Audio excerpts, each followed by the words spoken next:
आइए अब देखते हैं कि हिंसा की जो घटनाएं हमारे साथ बच्चों के साथ हो रही हैं, उनकी बात किससे कहें, उनकी रिपोर्टिंग कहाँ करें, किससे करें।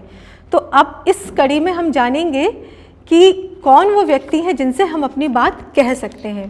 तो यहाँ पर माला की कहानी का दूसरा भाग आपके सामने आ रहा है। माला अपनी बात आगे बताते हुए कहती है कि अगले दिन जब मैंने ये निर्णय ले लिया कि मुझे स्कूल खेतों से होकर जाना है, तो मैं खेतों से होकर जा रही थी तो मैंने अपने गांव के एक बुज़ुर्ग को देखा। उन्होंने मुझसे पूछा कि मैं खेतों से होकर क्यों जा रही हूँ, जबकि सभी छात्र को मुख्य सड़क से होकर जाने के लिए कहा गया है क्योंकि खेत असुरक्षित हैं। मैं उसे कारण बताने से डरती थी, लेकिन फैसला किया कि सच बताना बेहतर होगा। इस सम्मानित बुज़ुर्ग से मैंने अपनी समस्या के बारे में, जो कि मेरे लिए बहुत मुश्किल था, लेकिन मैंने उससे कहा कि एक आदमी मेरे पास आता है जब मैं बस डिपो से होकर गुज़रती हूँ।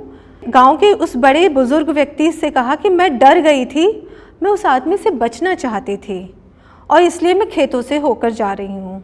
उस बुज़ुर्ग व्यक्ति ने मुझसे पूछा कि क्या मैंने उस आदमी से कोई उपहार लिया है। मैंने स्वीकार कर लिया कि मैंने इत्र की बोतल ली है। उसने मुझसे कहा कि मुझे अजनबियों से उपहार नहीं लेना चाहिए, क्योंकि कभी कभी लोग उपहार पाने के लिए या युवा लड़कियों को बरगलाने के लिए उपहारों का उपयोग करते हैं। कई बार फुसलाने या गलत काम के लिए राज़ी करने के लिए वो ऐसे उपहारों का प्रयोग करते हैं। हालांकि मैं डरी हुई थी। उन्होंने मुझसे ये भी कहा कि सुबह वह अपने बड़े पोते को मेरे साथ स्कूल ले जाने के लिए भेजेंगे। मैं बहुत डरी हुई थी, लेकिन फिर भी मुझे खुशी है कि मैंने अपनी समस्या के बारे में गांव के एक बुज़ुर्ग को बताया। उन्होंने मेरी बात सुनी और मेरे लिए मदद की पेशकश की। अब मैं बहुत राहत महसूस कर रही हूँ कि स्थिति ठीक हो गई है और अब मैं सुरक्षित रूप से स्कूल पहुँच सकती हूँ। तो इस कहानी के माध्यम से हमने जाना कि माला के अंदर डर है, डरते डरते ही सही, संकोच के साथ ही सही, लेकिन उसने अपनी बात उस बुज़ुर्ग व्यक्ति को बताई और उस बुज़ुर्ग व्यक्ति ने माला की मदद करने की पहल की और अपने बड़े पोते के साथ माला को सुरक्षित रूप से स्कूल भेजने का आश्वासन दिया। यहाँ पर अगला एक सवाल है कि माला की इस दूसरे भाग की कहानी में आपको क्या लगता है कि विश्वसनीय व्यक्ति कौन था? मैम, वो अधेड़ उम्र का व्यक्ति जिसे माला ने हिम्मत करके अपनी पूरी व्यथा बताई, वो बुज़ुर्ग, गांव के वो सम्मानित बुज़ुर्ग जिसको कि माला ने अपनी बात पूरी, अपनी समस्या बताई।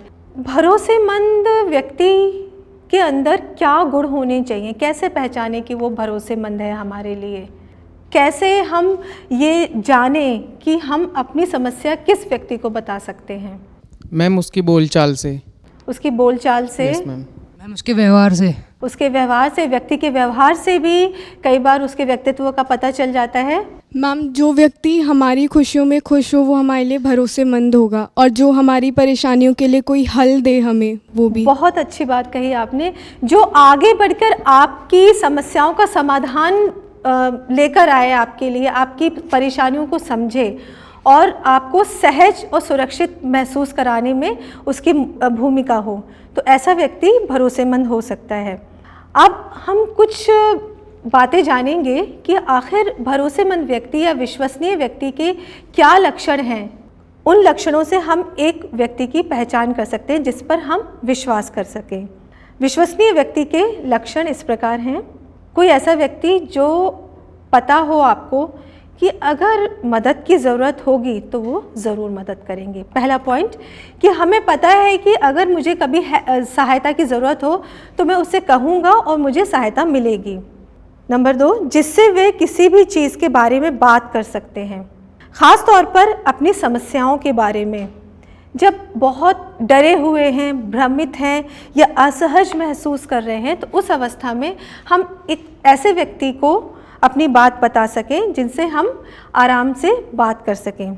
कोई ऐसा व्यक्ति जिसके आसपास रहकर आप सुरक्षित व खुश महसूस करते हैं। कई बार आपने ये अनुभव किया होगा कि हम कुछ बड़ों के साथ रहकर बहुत आराम से या बहुत एक सुरक्षित भाव के साथ उनके साथ रह सकते हैं। कोई ऐसा व्यक्ति जो आपकी बात सुनता है और आपकी समस्याओं की परवाह करता है।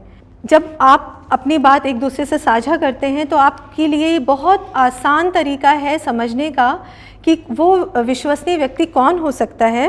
आप गौर करें कि कोई व्यक्ति आपकी बात को कितने ध्यान से सुन रहा है, क्योंकि ध्यान से सुनने के बाद तभी वो आपकी बातों में कितनी रुचि लेकर सुन रहा है और आपके लिए समाधान लेकर आता है। जिसने कभी पहले भी आपकी मदद की हो, आप उस पर भी विश्वास कर सकते हैं। बिल्कुल ऐसा होता है, जिसने भी कभी हमारी पहले सहायता की हो, मदद की हो किसी भी समस्या को सुलझाने में, तो वो व्यक्ति उस व्यक्ति पर भी विश्वास कर सकते हैं। कोई ऐसा व्यक्ति जो उन बच्चों की समस्याओं को हल करने में मदद करेगा, समझेगा, सहायता प्रदान करेगा और उनको सुरक्षित रखने के लिए काम करेगा। हमारे आसपास ऐसे व्यक्ति भी होते हैं जो कि हमारी भावनाओं को, हमारे व्यवहार को वो समझकर हमें सुरक्षित रखने के लिए कोशिश करेगा। कुछ सेकंड सोचिए कि आपके लिए वो भरोसेमंद व्यक्ति कौन हो सकता है। मैम, हमारे मम्मी पापा हमारे लिए विश्वसनीय व्यक्ति हैं और मैम हम उनके साथ कोई भी बात शेयर कर सकते हैं और हमें वो उस परेशानी का साधन भी देंगे कि ऐसा करो आप। बिल्कुल सही। एक बच्चे के लिए उसके अभिभावक या माता पिता सबसे पहले विश्वसनीय व्यक्ति होते हैं और वो उनसे कहकर अपनी बात कहने के बाद काफ़ी सुरक्षित महसूस करता है।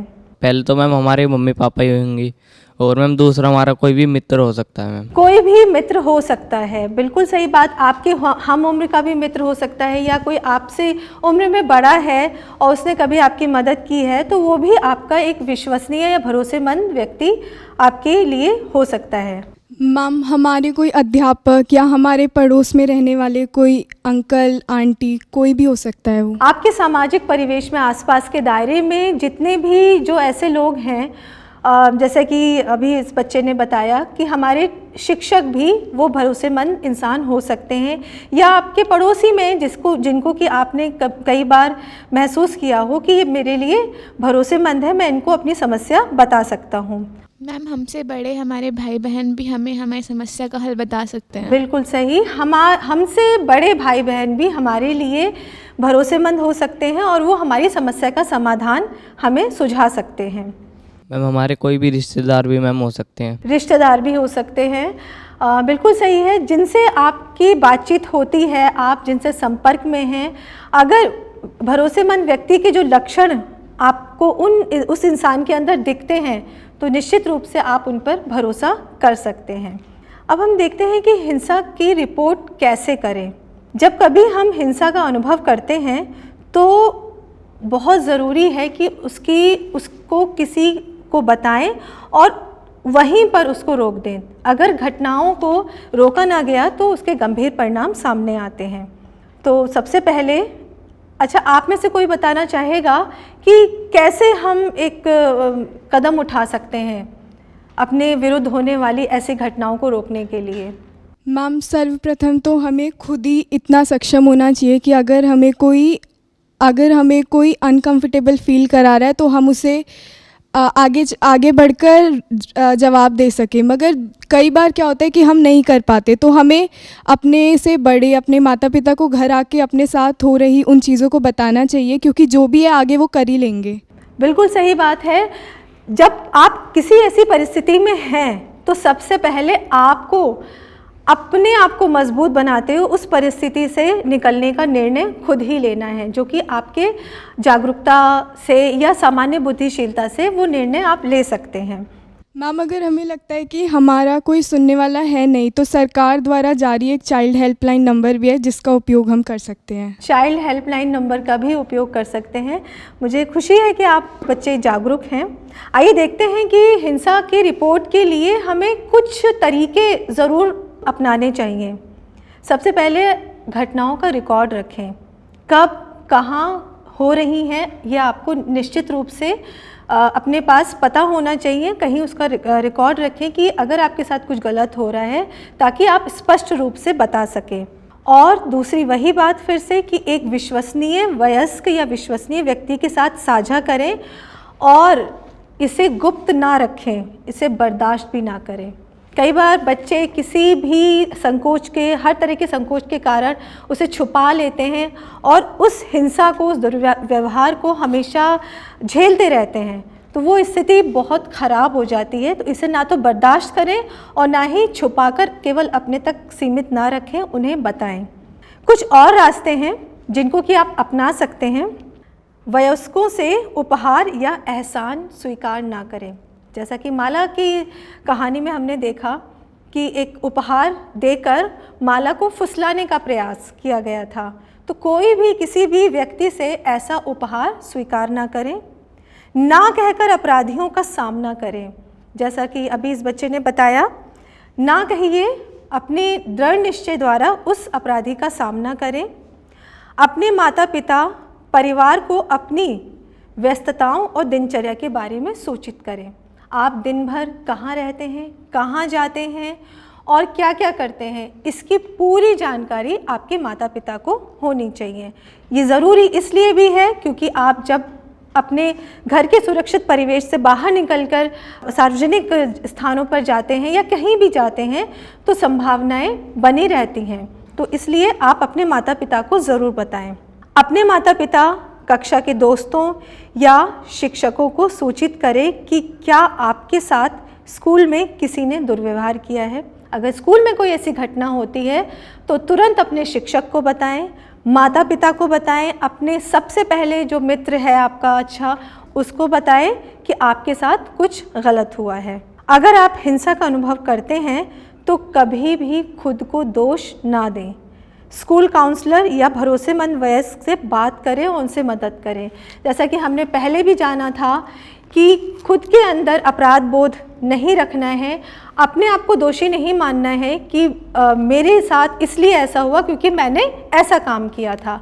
तो ये भावना अपने अंदर बिल्कुल भी ना लाने दें और एक विश्वसनीय व्यक्ति के साथ साझा करें। कई बार स्थिति ऐसी भी आ जाती है कि हमें परामर्श लेना पड़ता है, सलाह लेनी पड़ती है, तो हम काउंसलर के माध्यम से भी वो सलाह ले सकते हैं, अपने शिक्षक से भी इस बारे में मार्गदर्शन ले सकते हैं।